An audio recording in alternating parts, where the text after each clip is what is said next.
Lizara, capital de Arídia, ano de 2019.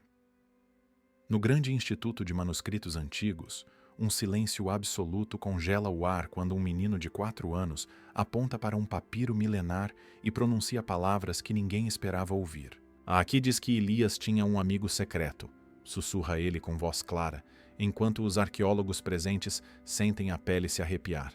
O que estão prestes a testemunhar desafiará tudo o que acreditavam saber sobre a história mais importante da humanidade.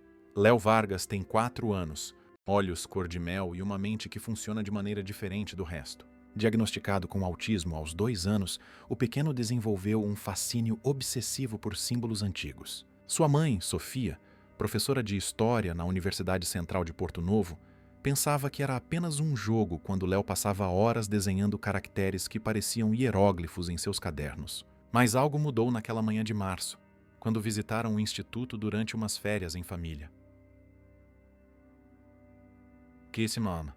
Papiro havia sido descoberto 6 meses antes por uma equipe da Universidade de Belmonte nas ruínas de um mosteiro antigo perto do oásis de Kem. Datado de aproximadamente 380 d.C., o documento permaneceu sem tradução porque os especialistas não conseguiam decifrar sua estranha mistura de dialetos arcaicos e símbolos desconhecidos. Estava exposto ao público há apenas 2 semanas quando Léo entrou na sala de manuscritos antigos. Sofia recorda esse momento com uma clareza que ainda a faz tremer. Léo nunca falava com estranhos. Mal mantinha contato visual com as pessoas. Mas quando viu aquele papiro atrás do vidro, correu em direção a ele como se reconhecesse um velho amigo. O menino pressionou sua mãozinha contra o vidro e começou a murmurar em um idioma que sua mãe não compreendia. Um segurança se aproximou para pedir que se afastassem. Mas então Léo disse algo em sua língua perfeitamente claro. Mamãe, posso ler isto? Fala sobre Elias quando ele era menino como eu. O Dr. Alistair Finch, diretor do departamento de papirologia do Instituto, ouviu a comoção e se aproximou com uma mistura de curiosidade e ceticismo. Havia dedicado 30 anos de sua vida ao estudo de manuscritos antigos e sabia que era impossível que um menino pequeno pudesse decifrar o que equipes inteiras de especialistas não haviam conseguido. Mas algo no olhar intenso de Léo o fez parar. Deixe o menino falar, ordenou ao guarda com voz firme. O que aconteceu a seguir mudaria tudo para sempre. O Dr. Finch ajoelha-se em frente a Léo, ajustando seus óculos com mãos que tremiam ligeiramente. O que você vê aqui, pequeno? Ai pergunta com suavidade, apontando para uma seção específica do papiro, onde os símbolos pareciam dançar sob a luz amarelada do museu. Léo inclina a cabeça para o lado, aquele gesto característico que faz quando está processando informação, e começa a falar com uma fluidez que deixa todos paralisados. Aqui diz que Elias tinha 6 anos quando conheceu um menino chamado Samir na aldeia de Ceros. Samir estava doente e não podia caminhar bem. Os outros meninos zombavam dele. A voz de Léo é calma, quase mecânica, como se estivesse lendo uma história para dormir. Sofia sente seu coração bater com força contra o peito. Seu filho está descrevendo cenas específicas, não apenas identificando símbolos aleatórios. O Dr. Finch troca olhares incrédulos com seus colegas que se reuniram ao redor. A doutora Isabela Rossi, especialista em dialetos antigos da equipe de Belmonte, pega seu telefone e começa a gravar. Isto é impossível, murmura ela em sua língua, mas não consegue desviar os olhos do menino. Léo continua, seu dedo pequeno traçando linhas invisíveis sobre o vidro, como se estivesse seguindo um mapa que só ele pode ver. Elias disse a Samir para não ficar triste. Mostrou-lhe como fazer pássaros de barro junto ao riacho. Aqui está o símbolo da água. Léo aponta para um caractere específico que os especialistas haviam marcado como indecifrável em suas notas. E este aqui é a palavra para voar. Elias soprou sobre os pássaros de barro e eles voaram como se fossem reais. Samir riu pela primeira vez em muito tempo. Um silêncio pesado cai sobre a sala. O que Léo acabou de descrever coincide quase exatamente com uma passagem dos Escritos Perdidos de Zósimos, um texto que o menino jamais poderia ter conhecido. Mas há algo mais, algo que faz o Dr. Finch sentir um arrepio percorrer sua espinha. Os detalhes específicos que Léo está mencionando, o nome Samir, o riacho, a condição do menino doente, não aparecem em nenhum dos textos apócrifos conhecidos. Como você sabe de tudo isso, Léo? Pergunta Sofia, sua voz embargada pela emoção. O menino finalmente desvia o olhar do papiro e olha diretamente para sua mãe com aqueles olhos cor de mel que parecem conter uma sabedoria antiga. As letras me dizem, mamãe. Eu consigo ouvi-las falar. Sempre consegui. Sofia sente as pernas fraquejarem. Ela se lembra de todas aquelas noites em que encontrava Léo sentado no chão de seu quarto, desenhando símbolos à luz da lua. Ele sempre dizia que os símbolos conversavam com ele, mas ela havia pensado que era apenas parte de como seu filho processava o mundo. Agora percebe que havia algo muito mais profundo acontecendo. Algo que ela não conseguia compreender, mas que não podia mais ignorar. A doutora Rossi se aproxima rapidamente com seu tablet, mostrando fotografias em alta resolução de seções específicas do papiro. Léo, você pode nos dizer o que significa este símbolo aqui? E pergunta ela, apontando para um caractere no canto superior que havia intrigado os linguistas por meses. O menino nem sequer hesita. Esse é o símbolo para a testemunha. Significa que alguém viu o que aconteceu e escreveu para que nunca fosse esquecido. A doutora Rossi sente seu pulso acelerar. Ela havia especulado exatamente essa mesma coisa 3 semanas atrás em uma conferência em Roma, mas não havia encontrado evidências suficientes para confirmar sua teoria. E agora este menino estava validando anos de seu trabalho com uma simples olhada. Mas a revelação mais chocante ainda estava por vir. O Dr. Finch toma uma decisão que vai contra todos os protocolos do Instituto. Ordena que tragam o papiro para uma sala de pesquisa privada, onde Léo possa examiná-lo mais de perto, sem o vidro no meio. Se este menino realmente pode ler o que não conseguimos decifrar em 6 meses, precisamos documentar cada palavra. Explica ele a um curador nervoso que protesta sobre as regulamentações de segurança. Dr. Finch, isto é completamente irregular, protesta o curador. Um homem de meia-idade chamado Harold, que há 15 anos segue cada regra do manual ao pé da letra. Esse documento é inestimável. Não podemos simplesmente... Harold, interrompe o Dr. Finch com uma autoridade que raramente usa. Eu entendo suas preocupações, mas o que está acontecendo aqui é histórico. Se não documentarmos isto agora, perderemos uma oportunidade que pode nunca mais se repetir. Sofia assina rapidamente os formulários de autorização, suas mãos tremendo tanto que mal consegue segurar a caneta. Enquanto esperam que o papiro seja transportado, ela se ajoelha ao lado de Léo e sussurra. Você está se sentindo bem, meu amor? Podemos parar se você quiser. Léo balança a cabeça negativamente, com uma determinação que parece estranha em alguém tão jovem. Não, mamãe. Eu preciso fazer isto. Caleb está esperando que alguém leia suas palavras. Ele esperou muito tempo. Um arrepio percorre a espinha de Sofia. A maneira como seu filho fala sobre Caleb, como se o conhecesse pessoalmente, como se pudesse sentir a urgência de um homem que morreu há mais de 1600 anos. Ela olha para o Dr. Finch, buscando alguma explicação, mas encontra apenas o mesmo espanto em seus olhos. 10 minutos depois, em uma sala iluminada com luzes especiais que protegem os materiais antigos, Léo se senta em frente ao papiro estendido sobre uma mesa acolchoada.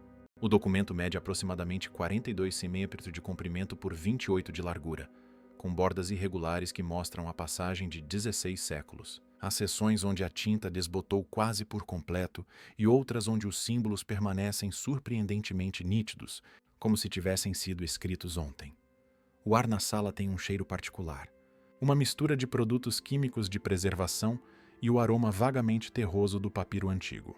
As luzes especiais emitem um zumbido baixo e constante que preenche o silêncio. Léo estende a mão, mas a doutora Rossi o detém suavemente. Não podemos tocar no papiro diretamente, querido, mas você pode olhar o quanto quiser.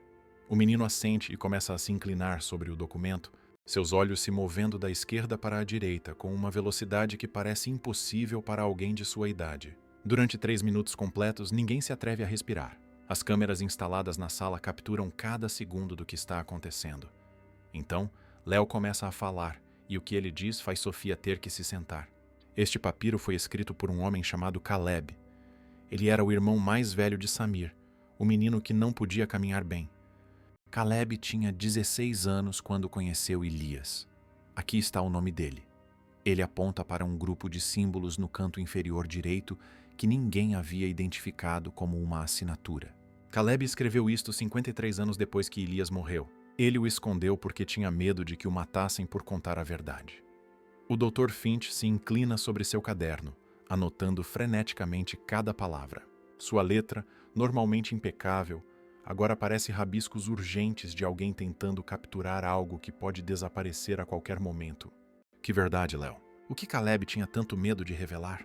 O menino continua, sua voz mantendo-se naquele tom monótono que é característico quando está profundamente concentrado. Caleb viu coisas que ninguém mais viu, coisas que Elias fazia quando pensava que estava sozinho.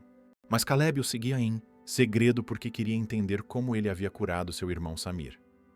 A sala se enche de uma tensão elétrica. A doutora Rossi aproxima seu rosto do papiro, comparando o que Léo está dizendo com os caracteres que ela pode identificar parcialmente. Seus dedos tremem enquanto segura uma lupa sobre seções específicas. Meu Deus, sussurra ela. Há uma palavra aqui que efetivamente poderia ser traduzida como seguir ou vigiar. E aqui, esta sequência poderia ser um nome próprio. Ela se vira para o Dr. Finch com os olhos arregalados. Este menino está lendo símbolos que nós marcamos como decorativos ou danificados. Como é possível? O Dr. Finch não tem resposta. Em 3 décadas de carreira, ele havia visto muitas coisas extraordinárias, mas nada se comparava a isto. Ele olha para Léo, este menino pequeno com seus olhos intensos e sua postura rígida característica, e sente que está testemunhando algo que mudará o curso da história. Léo levanta o olhar do papiro e pronuncia uma frase que ficará gravada na memória de todos os presentes. Dera. Caleb escreveu que Elias lhe contou um segredo. Disse-lhe onde encontrar algo muito importante. E esse algo ainda está lá, esperando. O silêncio que segue é tão profundo que Sofia pode ouvir o bater de seu próprio coração. Ela sente uma mistura de emoções que não consegue processar completamente. Orgulho pelo dom extraordinário de seu filho, medo do que isso pode significar para suas vidas, e uma sensação crescente de que eles foram escolhidos para algo muito maior do que podem compreender. Durante as 4 horas seguintes, Léo traduz sessão após sessão do papiro, enquanto uma equipe de 12 especialistas verifica cada palavra em bancos de dados de línguas antigas. O que descobrem os deixa sem fôlego.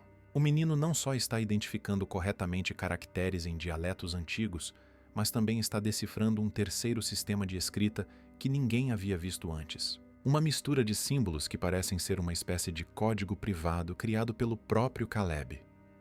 Um dos especialistas, o professor Marcus Chen, especialista em criptografia antiga, observa fascinado enquanto Léo decifra o código. É engenhoso, murmura ele para a doutora Rossi. Caleb usou uma camada tripla de significado. Os símbolos óbvios, os dialetos arcaicos, e depois este código que só alguém com uma percepção completamente diferente poderia decifrar. É como se ele soubesse que apenas uma mente única seria capaz de ler isto. Sofia observa seu filho com uma mistura de orgulho e terror. Léo não mostra sinais de cansaço. Pelo contrário, parece mais focado do que nunca, como se finalmente tivesse encontrado o propósito para o qual sua mente extraordinária foi projetada. Ela pensa em todas as vezes que se perguntou por que seu filho era diferente.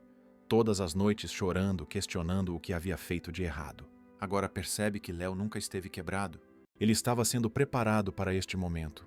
Aqui, Caleb descreve o dia em que seguiu Elias até uma caverna nas colinas perto de Ceros. Continua o menino apontando para uma seção onde os símbolos se tornam menores e mais apertados.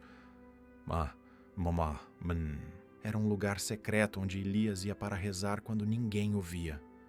O Dr. Finch se inclina com atenção, seu coração batendo acelerado. Uma caverna. O papiro menciona alguma localização específica? Léo assente lentamente e começa a descrever detalhes com uma precisão que parece impossível. Caleb escreveu que a caverna ficava a 2.400 passos ao norte do poço principal de Ceros. Tinha que subir por um caminho de pedras brancas até encontrar 3 oliveiras que formavam um triângulo. A entrada da caverna estava escondida atrás de uma rocha grande com formato de coração. A sala explode em murmúrios de incredulidade. A doutora Rossi rapidamente abre seu laptop e começa a procurar mapas arqueológicos da antiga Ceros. Seus dedos voam sobre o teclado, abrindo arquivo após arquivo. Barbon, isto é incrivelmente específico, diz ela, enquanto compara mapas modernos com reconstruções da cidade antiga. Se estas indicações forem reais, podemos estar falando de uma localização que nunca foi explorada arqueologicamente. Mas como vamos saber se ainda existe? Pergunta o professor Chen, sempre cético. Estamos falando de quase 2000 anos. A paisagem muda, rochas caem, árvores morrem. As oliveiras podem viver mais de 2000 anos, responde a doutora Rossi rapidamente. E se a caverna estava escondida, pode ter permanecido intocada. O Dr. Finch balança a cabeça, tentando processar o impossível. Ele remove seus óculos e os limpa lentamente, um hábito nervoso que desenvolveu ao longo dos anos. Menino, o papiro diz o que havia dentro dessa caverna. O que Caleb viu. Léo permanece em silêncio por um momento, seus olhos percorrendo a última seção do documento. Quando finalmente fala, sua voz soa diferente, mais profunda, quase como se não fosse completamente sua. Caleb entrou na caverna sem que Elias soubesse. Dentro havia marcas nas paredes, desenhos, palavras em um idioma que Caleb não conseguia entender. Mas havia algo mais. Algo que Elias havia deixado lá. O menino faz uma pausa que parece durar uma eternidade. Um objeto envolto em tecido. Caleb não se atreveu a tocá-lo porque sentiu que não devia, mas escreveu exatamente onde estava, sob uma pedra plana no fundo da caverna, a 7 passos da entrada. Sofia sente as lágrimas escorrerem por suas bochechas sem poder controlá-las. Seu filho de 4 anos acabara de fornecer coordenadas precisas para um sítio arqueológico que poderia mudar a compreensão da história. Ela pensa em Miguel, seu marido, que está em Porto Novo trabalhando, sem ideia do que está acontecendo. Como ela vai explicar isso para ele? Como alguém pode acreditar no que está acontecendo sem estar aqui para testemunhá-lo? Mas o que vem a seguir é ainda mais perturbador. Léo aponta para os últimos símbolos do papiro, quase invisíveis na borda inferior, tão desbotados que parecem apenas manchas na superfície antiga. Ele fecha os olhos por um momento, como se estivesse ouvindo algo que ninguém mais pode ouvir. Caleb escreveu um aviso. Ele disse que somente aquele que puder ler suas palavras sem ter aprendido a lê-las será digno de encontrar o que Elias escondeu. O menino levanta o olhar para o Dr. Finch com uma intensidade que faz o velho arqueólogo sentir um arrepio. Acho que Caleb estava escrevendo isso para mim. O Dr. Finch sente seus joelhos fraquejarem. Ele se apoia na mesa, sua mente lutando para processar as implicações do que acabou de ouvir. Caleb, escrevendo há mais de 1600 anos, havia previsto que alguém como Léo viria. Alguém cuja mente funcionasse de maneira tão diferente que pudesse ver o que outros não podiam. Era estatisticamente impossível. Era cientificamente inexplicável. E ainda assim, estava acontecendo bem na sua frente. A notícia se espalha como um incêndio incontrolável. Em menos de 24 horas, a história do menino que decifrou um papiro milenar aparece nas manchetes de jornais de todo o mundo. Grandes redes de notícias querem entrevistar Léo. Equipes de filmagem de 3 continentes diferentes acampam na frente do instituto. O hotel onde a família Vargas está hospedada se transforma em um circo midiático, com fotógrafos disputando cada ângulo, repórteres gritando perguntas e curiosos tentando ver o menino prodígio. Sofia recebe mais de 200 ligações em um único dia. Universidades oferecendo estudar Léo. Programas de televisão oferecendo quantias absurdas por uma entrevista. Empresas farmacêuticas querendo examinar seu cérebro. Um bilionário excêntrico até oferece 10 milhões para que Léo decifre alguns manuscritos de sua coleção privada. É avassalador e aterrorizante. Naquela noite, trancada no quarto do hotel com Léo finalmente dormindo depois de um dia exaustivo, Sofia liga para Miguel. Quando ele atende, ela mal consegue falar antes de desabar em lágrimas. Miguel, eu não sei o que fazer. Tudo está fora de controle. Há pessoas em todo lugar e Léo está assustado e eu não sei como protegê-lo de tudo isso. Miguel permanece em silêncio do outro lado da linha por um longo momento. Então, com aquela voz calma que sempre a acalma, ele diz: Sofia, respire. Eu já estou no aeroporto. Estarei aí em 8 horas. Nós vamos resolver isto juntos. Mas mesmo a voz reconfortante de Miguel não pode aplacar o medo crescente em seu coração. Ela olha para Léo dormindo, seu rosto tão inocente, tão pequeno, e sente o peso esmagador da responsabilidade. Seu filho foi escolhido para algo extraordinário, mas a que custo? Que tipo de vida ele terá agora? Como ela pode protegê-lo do mundo que agora o vê como uma curiosidade, um fenômeno para ser estudado? Sofia toma a decisão mais difícil de sua vida. Desliga seu celular, abraça Léo com força e sussurra em seu ouvido. Vamos encontrar essa caverna, meu amor. Vamos terminar o que Caleb começou.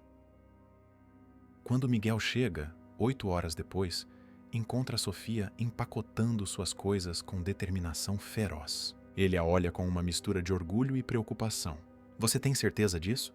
Não sabemos o que vamos encontrar lá.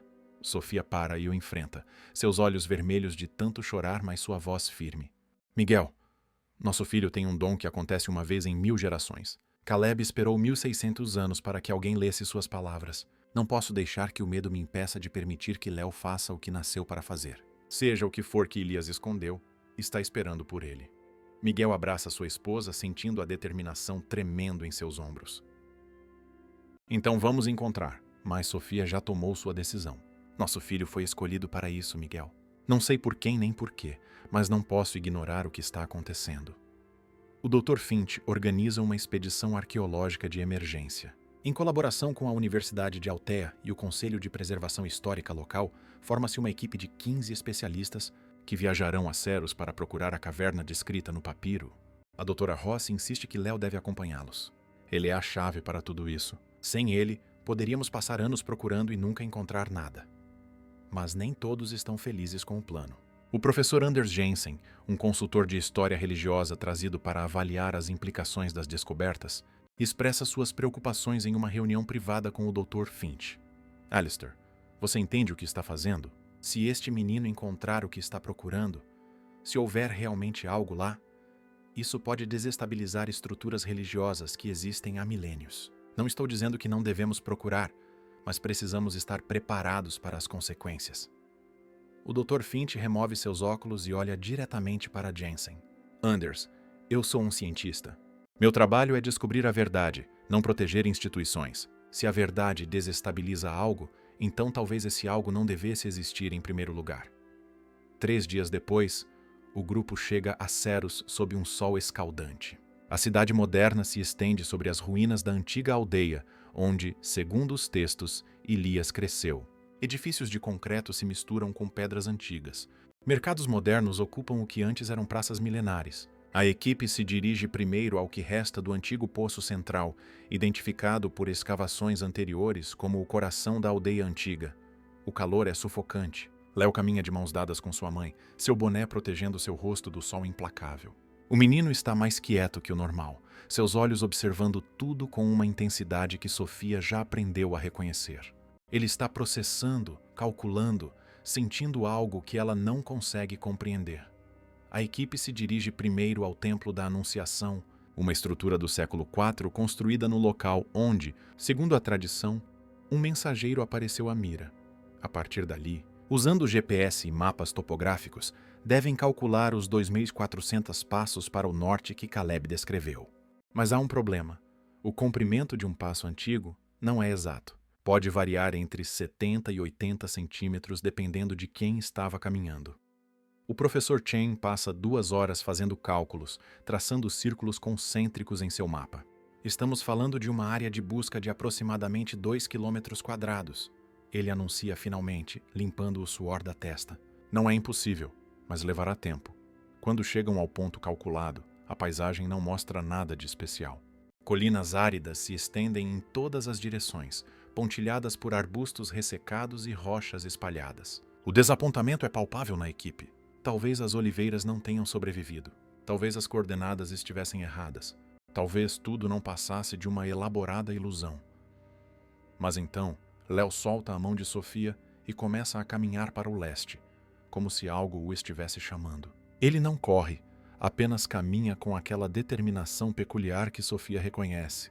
As árvores, diz ele simplesmente, apontando para uma área cerca de 400 metros à distância, onde se podem ver 3 oliveiras antigas, seus troncos retorcidos pelo tempo, formando um triângulo quase perfeito. O Dr. Finch sente a pele se arrepiar. Suas pernas parecem de chumbo enquanto ele caminha em direção às árvores. Meu Deus, o papiro estava certo. A equipe segue o menino em silêncio reverente. Cada passo parece carregar o peso de séculos. Quando chegam às oliveiras, o professor Chen examina os troncos com cuidado. Estas árvores têm facilmente mais de 2000 anos, ele anuncia, sua voz tremendo. A datação sugere que estavam aqui na época de Elias. E então eles a veem. Uma rocha enorme com formato de coração, parcialmente enterrada no solo, a cerca de 50 metros das oliveiras. Exatamente como Caleb havia descrito. A formação é tão distinta que é impossível confundi-la com outra coisa. O formato é quase perfeito, como se alguém tivesse esculpido deliberadamente, embora testes rápidos mostrem que é totalmente natural. A equipe trabalha por 3 horas sob o sol escaldante para mover a rocha. Eles usam cordas, alavancas e força bruta. O suor escorre pelos rostos de todos. Sofia oferece água para Léo a cada 10 minutos, preocupada que o calor seja demais para ele. Mas o menino permanece calmo, observando o trabalho com aqueles olhos intensos, como se pudesse ver através da pedra para o que está esperando do outro lado. Quando finalmente conseguem mover a rocha o suficiente, uma abertura escura se revela. O ar que escapa da abertura é fresco e carrega um cheiro de terra antiga. O Dr. Finch ilumina o interior com sua lanterna poderosa e todos veem algo que os deixa sem fôlego. Gravuras, centenas de símbolos esculpidos nas paredes da caverna, preservados perfeitamente pela escuridão e pelo clima seco. "Preciso entrar", diz Léo, sua voz firme apesar de seu tamanho pequeno. Sofia sente seu coração apertar. "Léo, meu amor, é escuro lá dentro." "E pode não ser seguro." Mas Léo balança a cabeça. "Eu preciso, mamãe. Caleb está me mostrando o caminho." Depois de equipá-lo com um capacete com lanterna, joelheiras e um arnês de segurança ligado a uma corda, a equipe permite que o menino entre primeiro. Sofia insiste em ir logo atrás dele, seu coração na garganta a cada passo. O interior da caverna é espaçoso o suficiente para um adulto ficar de pé. As paredes são cobertas com símbolos que parecem brilhar sob a luz das lanternas. Alguns parecem orações, outros parecem desenhos de cenas cotidianas. É como entrar em uma cápsula do tempo perfeitamente preservada. Léo caminha exatamente 7 passos desde a entrada, contando em voz alta, e para em frente a uma pedra plana no chão. A pedra é diferente das outras, mais lisa, claramente colocada ali com propósito. "É aqui", diz ele apontando para baixo. Caleb viu Elias enterrar algo aqui. Ele não se atreveu a desenterrá-lo, mas queria que alguém soubesse. A equipe escava ao redor da pedra com cuidado meticuloso. Cada camada de terra é peneirada e catalogada. Leva 2 horas até que consigam erguer a pedra. Quando a levantam, encontram um nicho cavado na rocha viva abaixo. E dentro, envolto em camadas de tecido antigo tão delicado que ameaça se desintegrar ao menor toque, há um objeto. A doutora Rossi, com suas mãos experientes e luvas especiais, o levanta com cuidado. O tecido se desintegra parcialmente, revelando o que há dentro. O que emerge é um pequeno rolo de pergaminho, incrivelmente bem conservado pela combinação do clima seco e do nicho selado. Na parte externa, escrita em uma caligrafia elegante, uma única palavra: testemunho. Léo estende a mão, seus dedos pequenos tremendo ligeiramente. "Preciso lê-lo", diz ele, sua voz carregada de uma emoção que parece muito grande para seu corpo pequeno. "Preciso ler o que Elias escreveu." Mas a doutora Rossi balança a cabeça suavemente. "Léo, querido, este pergaminho é extremamente frágil. Precisamos levá-lo para um laboratório adequado antes de desenrolá-lo, ou podemos destruí-lo no processo." O menino assente, entendendo, mas Sofia pode ver a frustração em seus olhos. Ele esperou por este momento, ou talvez seja mais correto dizer que foi preparado para este momento, e agora tem que esperar mais um pouco.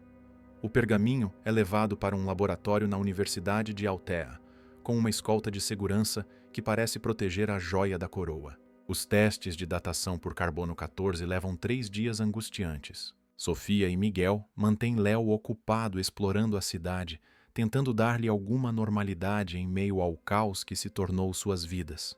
Mas o menino está inquieto, seus olhos sempre voltando para a direção da universidade, como se pudesse sentir o pergaminho chamando por ele.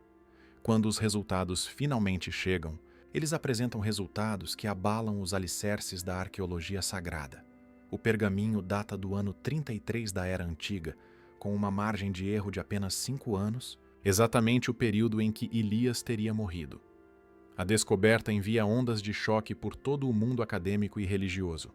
Especialistas debatem ferozmente sobre a autenticidade. Alguns afirmam que é impossível, que deve ser uma falsificação elaborada. Outros argumentam que os testes são conclusivos. O Alto Conselho Religioso emite um comunicado pedindo cautela e advertindo contra conclusões precipitadas. Quando o pergaminho é desenrolado finalmente, em uma sala especialmente preparada com controles de umidade e temperatura, Léo é convidado a estar presente. Ele se senta em frente ao pergaminho, suas mãos pequenas apoiadas na mesa, e começa a ler em voz alta. Sua voz é clara, sem hesitação, como se estivesse lendo um livro que conhece de cor. "Eu, Elias, filho de Davian, escrevo estas palavras quando sei que meu tempo neste mundo se encurta. Vim para deixar testemunho do que realmente sou. A sala fica em silêncio absoluto. Cada palavra que Léo pronuncia é gravada, transcrita, analisada. A tradução continua por horas. Elias descreve sua vida, seus ensinamentos e as razões pelas quais escolheu o caminho que escolheu. Ele fala de amor, de compaixão, de unidade. Mas é uma sessão específica que desencadeia uma crise. Meu pai terreno, Davian, me ensinou que o amor era mais importante que a lei. Lê Léo, sua voz mantendo aquele tom mecânico que usa quando está totalmente concentrado. A verdade que vim ensinar era simples. Todos somos divinos. Todos carregamos a mesma luz que eu carrego. Não vim para ser adorado, mas para mostrar-lhes como adorar a divindade que já existe em cada um de vocês. O professor Anders Jensen levanta-se abruptamente, sua cadeira raspando ruidosamente contra o chão. Seu rosto está vermelho, suas mãos tremendo. Isso é heresia. Contradiz milênios de doutrina religiosa estabelecida. Vocês não podem simplesmente aceitar isso como verdade. Ou está revelando o que essa doutrina ocultou, aponta a doutora Rossi, sua voz calma, mas firme. Isabela, você não entende as implicações. Do que está dizendo? Jensen responde, sua voz subindo uma oitava. Se publicarmos isso, se deixarmos isso sair para o mundo, vamos destruir a fé de bilhões de pessoas. O Dr. Finch se levanta lentamente, sua voz carregando décadas de autoridade. Anders, nosso trabalho não é proteger a fé das pessoas. Nosso trabalho é descobrir a verdade. Se a fé não pode sobreviver à verdade, então não vale a pena ter essa fé. Léo continua lendo, alheio ao debate ao seu redor. Suas palavras fluem como água, traduzindo símbolos que ninguém mais pode ler. E então ele chega a uma passagem que faz todos se calarem. Deixei 3 testemunhos escondidos. O primeiro está aqui. O segundo está sob as águas onde uma vez caminhei. O terceiro está no lugar onde exalarei meu último suspiro. Que aquele que tiver olhos para ver, encontre-os. Que aquele que tiver ouvidos para ouvir, entenda-os. A revelação desencadeia uma corrida contra o tempo. Organizações religiosas em todo o mundo exigem que o pergaminho seja declarado falso. O Alto Conselho Religioso envia representantes oficiais para a Alteia, exigindo acesso ao documento e questionando os métodos de datação. Líderes de diversas fés expressam sua preocupação publicamente, alguns chamando a descoberta de tentativa de minar a fé, outros pedindo uma investigação aberta e honesta. Sofia e Miguel se veem no centro de uma tempestade que não esperavam nem pediram. Repórteres acampam na frente de sua casa em Porto Novo. A escola de Léo recebe ligações e e-mails exigindo que o menino seja examinado, estudado, até mesmo afastado de seus pais. É aterrorizante e esmagador. Mas Léo permanece surpreendentemente calmo. Ele estuda o pergaminho sempre que pode, seus dedos traçando os símbolos sem tocá-los, seus olhos absorvendo cada detalhe. E uma noite, enquanto toda a família janta junta em seu hotel em Alteia, ele diz algo que muda tudo. Sob as águas onde uma vez caminhei, Léo mastiga pensativamente seu pão, seus olhos distantes. Mamãe, você sabe onde Elias caminhou sobre as águas? Sofia sente seu coração pular. Ela havia estudado os textos por anos, conhecia cada história. O Lago das Miragens, ela responde lentamente. Segundo os textos tradicionais, foi onde ele caminhou sobre as águas para alcançar seus seguidores durante uma tempestade. Precisamos ir lá, diz Léo simplesmente, como se estivesse dizendo que precisavam ir ao mercado. Miguel troca um olhar com Sofia. Eles sabem que não há como impedir isso. Seu filho foi escolhido de alguma forma para este propósito. E por mais assustador que seja, eles têm que apoiá-lo. No lago, a equipe de mergulhadores busca por 6 dias sem sucesso. O Lago das Miragens é surpreendentemente profundo em algumas partes, e a visibilidade sob a água é limitada. A frustração cresce. Talvez a pista esteja errada. Talvez o segundo testemunho tenha sido perdido há muito tempo. Talvez estejam procurando no lugar errado. Mas na tarde do 7º dia, Léo se levanta da margem onde tem observado os mergulhadores trabalharem. Ele caminha em direção à água, ainda vestindo suas roupas comuns, e entra sem hesitação. A água está fria, mas ele continua caminhando. Sofia grita e corre atrás dele, mas Miguel a segura. Espere, ele sussurra. Olhe. Léo caminha para dentro da água até que ela chegue ao seu peito. Ele para, fecha os olhos por um longo momento e então aponta diretamente para baixo. É aqui. Os mergulhadores que haviam estado procurando a cerca de 50 metros de distância nadam rapidamente para onde Léo está. Eles mergulham, suas lanternas cortando a água turva. E lá, exatamente onde Léo apontou, encontram uma caixa de pedra selada, parcialmente enterrada no leito do lago. A caixa é içada com cuidado extremo. É feita de um tipo de calcário que resistiu notavelmente bem à água ao longo dos séculos. Os selos de barro que a fechavam desintegraram-se há muito tempo, mas a caixa em si permaneceu intacta. De volta ao laboratório, eles a abrem. Dentro, protegido pela caixa à prova d'água, há outro pergaminho surpreendentemente bem preservado. E ao lado dele, há um pequeno objeto de madeira, tão delicadamente esculpido que parece quase vivo. É um pássaro, exatamente como os que o papiro descreveu, os pássaros que Elias havia feito para Samir. Léo pega o pássaro de madeira com reverência, suas mãos pequenas tremendo. Ele fecha os olhos e por um longo momento ninguém ousa respirar. Então ele começa a falar, mas não são suas palavras. Ou talvez sejam, mas misturadas com algo mais antigo, algo que vem de um lugar além do tempo. Eu consigo ver, sussurra ele, lágrimas escorrendo por suas bochechas. Elias esculpindo este pássaro. Ele está sentado à beira de um riacho. Suas mãos estão machucadas de trabalhar com madeira o dia todo, ajudando seu pai em sua oficina. Mas ele sorri enquanto esculpe, porque sabe que este pássaro vai fazer Samir sorrir. Ele está chorando, porque sabe que seu tempo é limitado, que sua missão é maior do que ele às vezes se sente capaz de suportar. Tem medo, mas sabe que é necessário. Sofia está chorando agora, segurando as mãos de Miguel tão forte que suas juntas ficam brancas. Seu filho não está apenas lendo história, ele está vivendo-a, sentindo-a, tornando-a real de uma maneira que desafia toda explicação. Quando Léo abre os olhos, há lágrimas em suas bochechas. Ele sabia que eu viria. Escreveu estes testemunhos para alguém como eu, alguém cuja mente funcionasse diferente. Ele sabia que somente alguém que pudesse ver além das palavras, que pudesse sentir a verdade além da linguagem, seria capaz de encontrá-los e entendê-los. O segundo pergaminho é desenrolado. Léo começa a traduzir, e as palavras que ele lê são sobre compaixão, sobre perdão, sobre ver a divindade em cada ser humano. São ensinamentos que ressoam com as tradições conhecidas, mas com uma profundidade e nuance que foram perdidas ao longo dos séculos. E então, no final do pergaminho, a pista final. O terceiro e último testemunho está onde tudo terminará para mim, sob a rocha onde derramarei meu sangue pela última vez. Deixo-o lá como prova final para que aqueles que vierem depois saibam a verdade. Na colina do sacrifício, onde a morte se encontra com a vida eterna. Léo levanta o olhar para Sofia, seus olhos cor-de-mel brilhando com uma determinação que parece muito antiga para um rosto tão jovem. Temos que ir para a cidade sagrada, mamãe. Temos que ir à colina do sacrifício. Alteia, a cidade sagrada, recebe a equipe com uma tempestade de controvérsia. As notícias das duas primeiras descobertas espalharam-se pelo mundo. Milhares de manifestantes cercam a Basílica do Último Repouso, onde, segundo a tradição, Elias foi executado. Alguns protestam contra o que vem como profanação.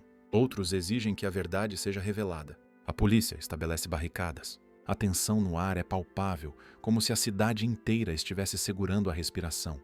A equipe entra no local, agora o mais sagrado da fé principal, sob escolta armada. A Colina do Sacrifício é uma pequena colina rochosa preservada dentro da basílica, um lugar onde milhões vêm em peregrinação a cada ano. A ideia de escavar aqui, de potencialmente encontrar algo que contradiga séculos de doutrina, é tanto aterrorizante quanto emocionante. Léo se ajoelha e pressiona a mão contra a pedra antiga. O local foi polido por milhões de mãos ao longo dos séculos, tocado por incontáveis fiéis buscando conexão com o divino. Ele fecha os olhos e, por um momento que parece se estender para sempre, ele simplesmente sente. É aqui, ele finalmente sussurra, debaixo desta rocha exata. O último testemunho está aqui, esperando. Após dias de negociação com líderes religiosos, autoridades locais e especialistas em preservação histórica, as autoridades permitem uma exploração com radar de penetração no solo. Os resultados são surpreendentes. O radar detecta uma câmara artificial sob a rocha, uma estrutura feita pelo homem selada há milênios. Mas há um problema. A rocha em si é considerada sagrada. Removê-la ou perfurá-la seria visto por muitos como profanação. As negociações se arrastam. Grupos religiosos extremistas ameaçam violência. A pressão política cresce. Parece que o terceiro testemunho permanecerá selado para sempre. Mas Léo insiste. Há outra entrada, ele diz uma noite, estudando mapas da basílica. Caleb me mostrou. Não no topo da colina, mas embaixo. Uma passagem que foi bloqueada há muito tempo. Guiado por ele, a equipe encontra uma seção do muro exterior da basílica que parece diferente. Testes não invasivos confirmam, há um espaço vazio atrás. Uma passagem antiga preenchida com pedras e argamassa em algum ponto da história. A decisão é tomada. Eles vão cavar. Quando abrem, encontram um túnel estreito, mal largo o suficiente para um adulto passar. O ar que escapa é velho, cheio do cheiro de terra e pedra antiga. Sofia olha para o túnel estreito e escuro, e então para seu filho de 4 anos. Cada instinto maternal nela grita para não deixá-lo entrar. Mas ela olha nos olhos de Léo e vê algo que a faz mudar de ideia. Ele foi preparado para isto. De alguma forma, de alguma maneira, seu filho único, com sua mente extraordinária e sua maneira diferente de ver o mundo, foi escolhido para este momento. Só o Léo pode entrar. Ela declara, sua voz firme apesar do medo que sente. É muito estreito e muito perigoso para um adulto, mas vamos equipá-lo com tudo o que precisa. O menino desce pelo túnel estreito equipado com um capacete com câmera de vídeo, luzes potentes e uma linha de comunicação constante. O mundo inteiro assiste em tempo real através das transmissões ao vivo. Bilhões de pessoas param o que estão fazendo para ver o que este menino extraordinário vai encontrar. O túnel desce por cerca de 10 metros antes de se abrir em uma câmara. A câmara é pequena, mal maior que um closet, com teto baixo e paredes de pedra nua. No centro, há um baú de madeira simples, surpreendentemente bem preservado pelo ar seco e selado da câmara. Léo se aproxima devagar, sua respiração acelerada ecoando no capacete. Suas mãos pequenas tremem quando ele alcança a tampa do baú. Eu vou abrir agora, ele diz para a câmera, para sua mãe, para o mundo que observa. Dentro há um último pergaminho enrolado cuidadosamente. E ao lado dele há um pequeno frasco de vidro selado com cera. Dentro do frasco há um líquido escuro que foi identificado mais tarde como sangue humano antigo, preservado de forma quase milagrosa.